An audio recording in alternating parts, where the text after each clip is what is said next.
अब देखो, महीने में एक बार माता पार्वती और भगवान शंकर मल्लिकार्जुन भगवान को, भगवान कार्तिकेय को मनाने के लिए पहुंचते हैं।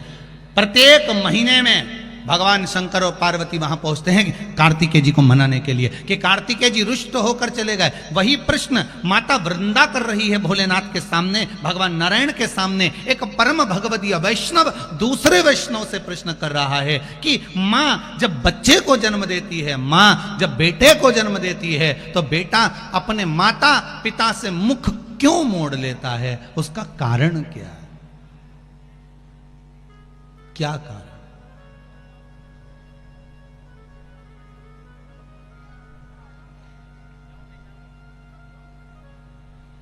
पर कई घर ऐसे भी हैं जिसमें माता पिता से बच्चे मुख नहीं मोड़ते। भाई,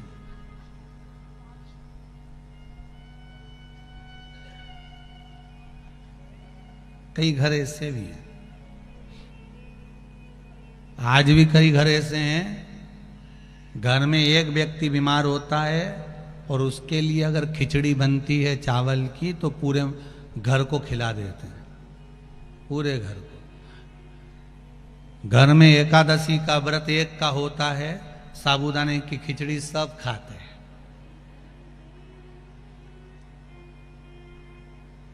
इसी से नजर आती है कि एकता कितनी अपने घर में हो। इसी से नजर आती है कि व्रत एक का और निपटा सब रहे। इससे समझ में आ जाता है कि हाँ ठीक है।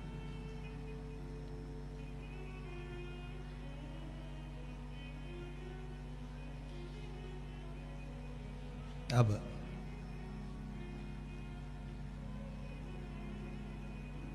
ऐसा नहीं कि सभी घर में, वृंदा का जो प्रश्न है बड़ा सुंदर प्रश्न है कि माता से पिता से बच्चा मुख क्यों मोड़ लेता है? जिसको दूध पिलाया, जिसको जन्म दिया, जिसको सम्मुख रखा, वो मुख क्यों मोड़े? शिव कह रहे हैं ऐसा नहीं। वृंदा देवी, दो कारण हैं जिसके कारणवश घर में बेटे का जन्म होता है और उस जन्म का भाग माता पिता को प्राप्त होता है। दोनों बातों को अच्छे से समझ लीजिएगा कि घर में एक बेटा एक बहू आपकी सेवा कर रहे हैं और घर में अगर बेटा बहू आपकी सेवा नहीं कर रहे हैं तो उसका फल क्या है? माता वृंदा ने कहा कि माँ जब दूध पिलाती है, माँ अपना रक्त दे देती है, तो फिर बच्चे मुख क्यों मोड़ लेते हैं? शंकर जी कह रहे हैं सुनो वृंदा, ये गौ सेवा का भाग है। धेनुमानस में, गरुण पुराण में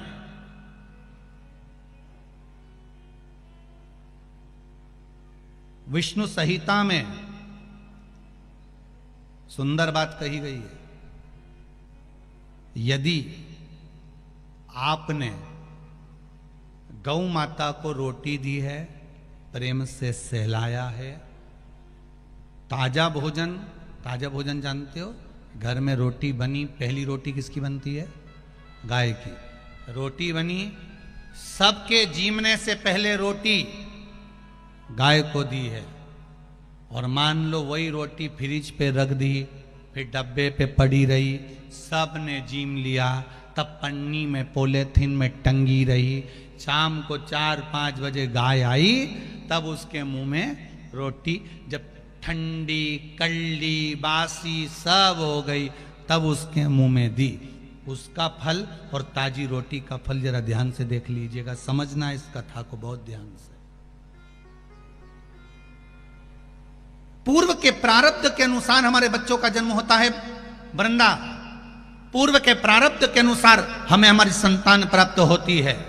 अगर किसी गौ माता की सेवा करी है, गाय को एक रोटी दी है, गाय को चारा दिया है, गौ माता की सेवा करी है, किसी की सेवा में अगर तुम लगे हो, किसी जीव को, चाहे वो चींटी हो, चाहे वो कौवा हो, चाहे वो पक्षी हो, चाहे वो पशु हो, किसी जीव को अगर तुमने ताजा भोजन दिया है और उसकी सेवा प्रेम से करी है, तो तुम्हारे घर में जो बेटा जन्म है, तुम्हारे घर में जो बहू आती है वो तुम्हारी सेवा में तल्लीन रहती है महाराज। और अगर तुम्हारे दरवाजे पर गाय आई, तुम्हारे दरवाजे पर जीव आया, तुमने एक बार रोटी दे दी और रोटी देने के बाद दूसरी बार उसको डंडा लेकर भगा दिया, तुमने गाय को धप मार कर भगा दिया, गाय दरवाजे से भूखी चली गई, कहीं तुमने डंडा मार दिया, कहीं उसको अपशब्द कह दिए, कहीं चिल्ला के बोल दिए हाओ अभी तो दी थी रोटी, फिर आ गई, अब मत दे, क्या मना कर रही हूं ना, अंदर रख दे छोरा, बार बार रोटी देगा क्या, अभी दी तो थी। और घर में चिल्ला चोट करे, बड़बड़ाए, गाय को देखकर जब एक बार दे दी ना, बार बार देंगे क्या, जान दे उसको, या डंडे से भगा दे, या उसको पूंछ दबा के भगा दे, पानी डाल दे, जा उसको जो अंदर घर में गाय दरवाजे पर खड़ी है और एक बार रोटी देने के बाद तुम्हारा मुख बड़ बड़ बड़ बड़ करे, समझ